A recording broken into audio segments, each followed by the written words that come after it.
Bienvenue pour cette nouvelle séquence des paroles de la vie éternelle avec Marc Joseph. Nous sommes aujourd'hui le 13 novembre 2023.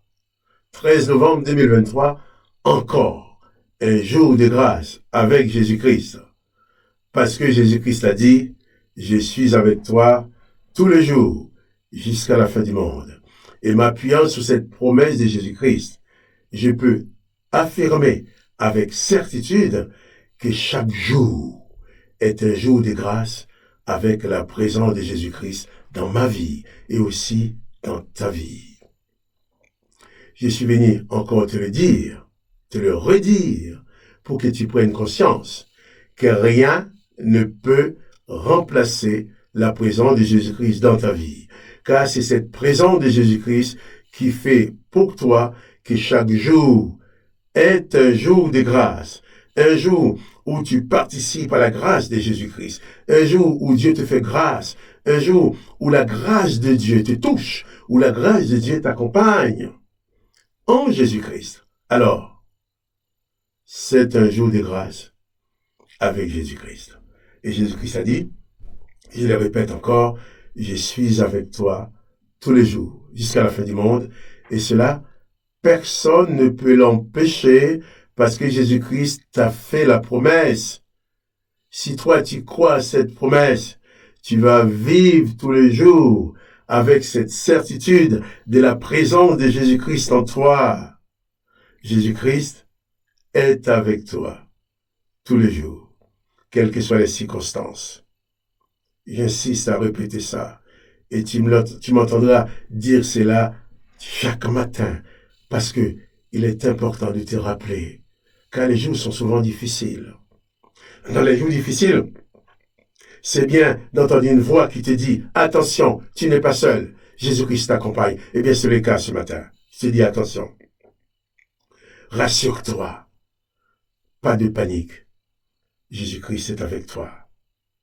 Si même tu es en train de souffrir, n'oublie pas que Jésus-Christ connaît ta souffrance et il a le pouvoir de t'en délivrer. Jésus-Christ est avec toi dans sa toute puissance.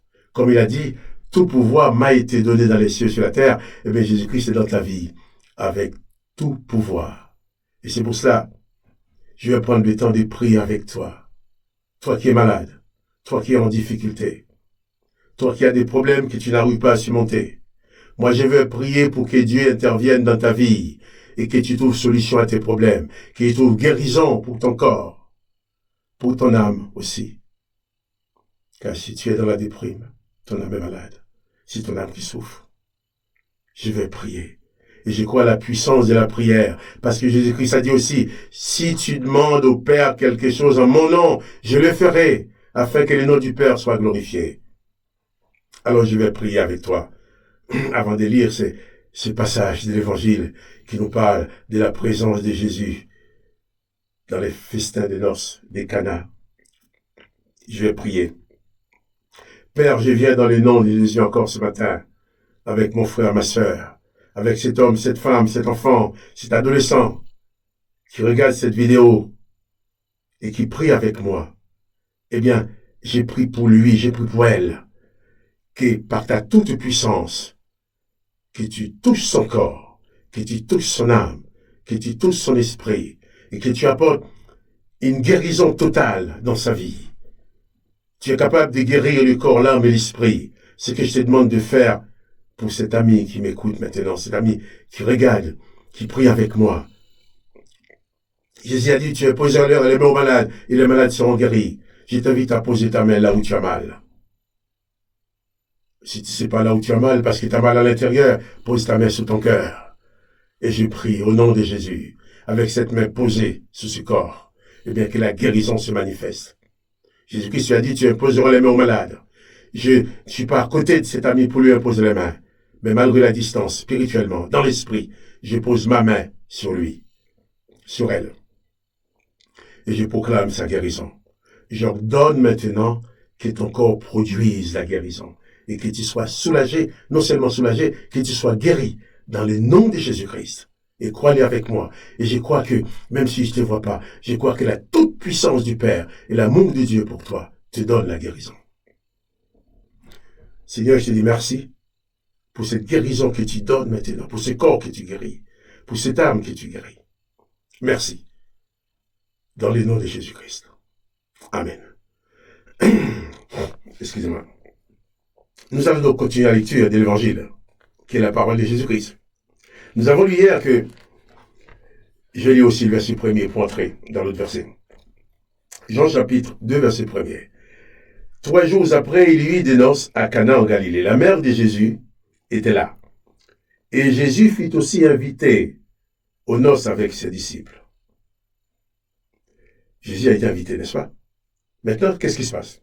Le vin ayant manqué, la mère de Jésus lui dit, ils n'ont plus de vin. Jésus lui répondit, femme, qu'y a-t-il entre moi et toi? Mon heure n'est pas encore venue. Sa mère dit au serviteur, faites ce qu'il vous dira. Voilà une scène importante aussi. Ils ont eu la sagesse d'inviter Jésus à la fête. Et Jésus-Christ est là, Jésus-Christ est venu. Alors qu'est-ce qui se passe? Il est arrivé qu'il y avait plus de vin. Les gens buvaient tellement, et bien les stocks de vin étaient épuisés. Et la fête devrait continuer. Pour que la fête continue, les gens avaient besoin à boire. Les gens, j'imagine ces gens qui ont invité Jésus aux noces, savaient que dans certaines circonstances, Jésus pouvait faire quelque chose. Au moins, les gens qui étaient là savaient qui était Jésus. Il est important pour toi aussi de savoir qui est Jésus. Si tu sais qui il est, tu vas savoir que tu peux toujours t'adresser à lui. Mais les gens ont commis une petite erreur dans l'affaire. Au lieu d'aller vers Jésus, ils ont été vers Marie, la mère de Jésus. Disant, c'est bon, si c'est sa maman qui lui demande, je pense, il fera quelque chose. C'est sa maman qui lui demande. Ils ont fait cette erreur. Jésus a redressé la chose. Le texte nous dit que Marie va dire à Jésus, ils n'ont plus de vin. Ils n'ont plus de vin. Et Jésus lui répondit, femme, qu'y a-t-il entre moi et toi? Jésus était le fils de Marie. Il y avait ses liens familiaux. C'était sa maman. Mais s'agissant de sa dimension spirituelle, de sa dimension divine, Marie n'avait rien à voir dedans. Qui fait là? Jésus n'a pas dit maman. Hein? La maman a été voir Jésus en tant que mère. Mais Jésus ne l'a pas reçu en tant que mère. Parce que là, Marie a empiété sur une dimension spirituelle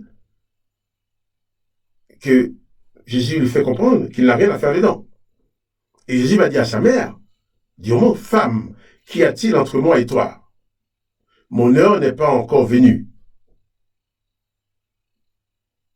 Et malgré cette réponse de Jésus, je pense qu'il a été certainement choquant pour Marie, que son fils lui dit, femme, qu'y a-t-il entre moi et toi? Mais Marie n'avait pas compris qu'il n'avait pas à intervenir dans cette dimension-là. Mais que va faire Marie? Marie croyait en son fils. Marie savait que quelque chose allait se passer, même si ce n'était pas à cause de sa demande. Alors, Jésus répondit à Marie, femme, qu'y a-t-il entre moi et toi? Mon heure n'est pas encore venue. Mais Marie dit au serviteur qui s'occupait de distribuer le vin aux autres, Marie va quand même dire au serviteur, faites ce qu'il vous dira. Marie savait, même s'il me répond comme ça, il me dit qu'il n'a rien à faire dedans, je suis sûr qu'il ne va pas vous laisser dans la difficulté sans vous aider. Faites ce qu'il vous dira. Et demain, nous allons encore continuer la lecture. Mais pour l'instant, aujourd'hui, je voudrais te répéter cette parole de Marie. Faites ce que Jésus vous dira. Fais ce que Jésus te dira. C'est pour ça, il faut lire l'évangile. Il faut lire les paroles de Jésus.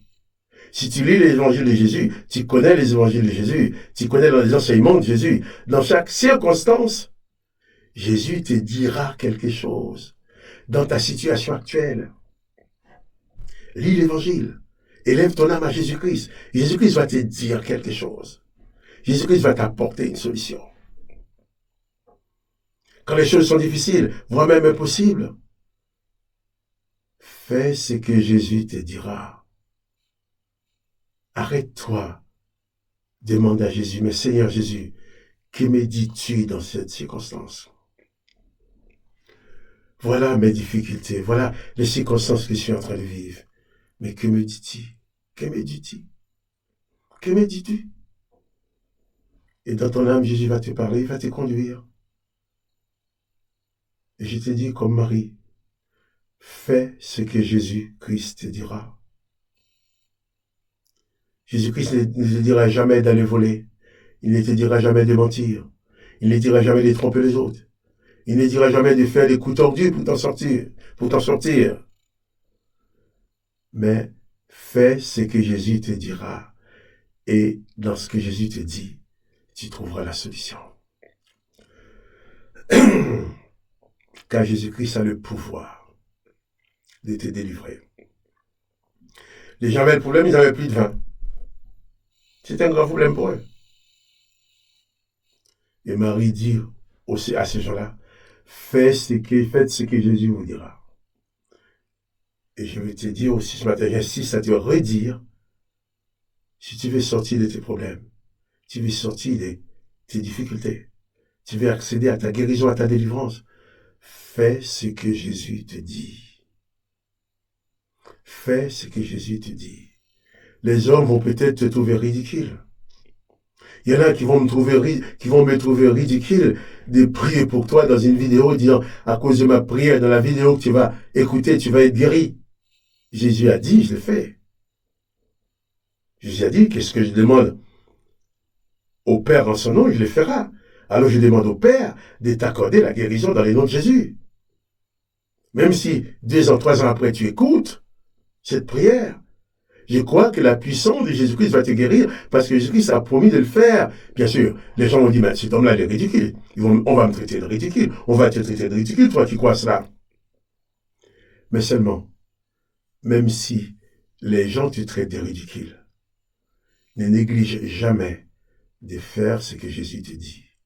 Fais ce que Jésus te dira dans toutes les difficultés. Dans les moments de joie et de bonheur, fais ce que Jésus te dira. Et c'est là le chemin du bonheur et de la réussite pour toi. Demain matin, nous allons encore continuer la lecture. Nous ne sommes pas pressés, verset par verset. Nous allons tirer les leçons que nous pouvons apprendre dans cet évangile. Mais seulement je te dis, souviens-toi et n'oublie pas que Jésus-Christ est avec toi tous les jours, quelles que soient les circonstances. Et si Jésus-Christ est avec toi, c'est que la grâce est avec toi. La grâce. Et je répéterai toujours que la grâce de Jésus-Christ, c'est pas un commerce. Tous ceux qui veulent te dire qu'ils vont prier dans le nom de Jésus pour toi, en te demandant de l'argent, tu vas faire avec des brigands et des voleurs, des commerçants. Mais ce ne sont pas des serviteurs de Jésus-Christ. Ils vont peut-être te dire, ils ont peut-être sur un esprit qui peut te guérir, hein. Mais ce n'est pas l'esprit de Jésus-Christ. Parce que l'esprit de Jésus-Christ ne te demandera jamais de payer pour que la prière soit efficace.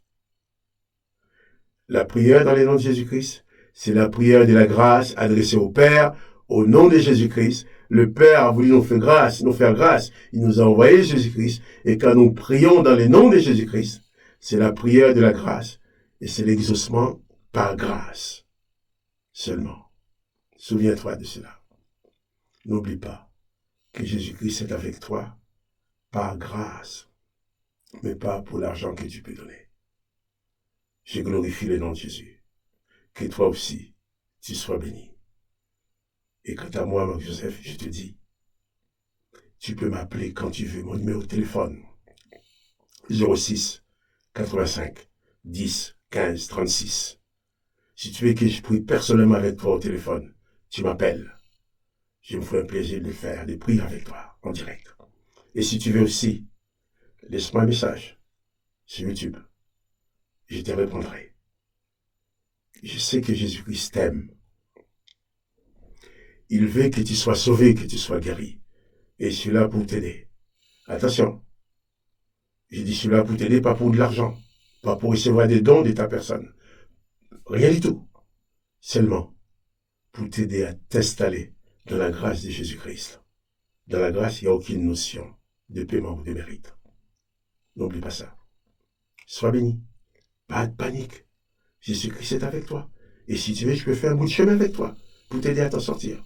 Toujours, uniquement par la grâce. Si tu aimes cette vidéo, donne un petit coup de pouce pour dire que tu aimes. Pour qu'elle soit proposée à d'autres. Et sinon aussi, tu peux proposer la vidéo à d'autres personnes qui vont s'abonner aussi pour pouvoir recevoir la vidéo. Sois béni. Moi, Marc-Joseph, je te dis alors, à demain pour une autre séquence des paroles de la vie éternelle. N'oubliez pas les petits coups de pouce.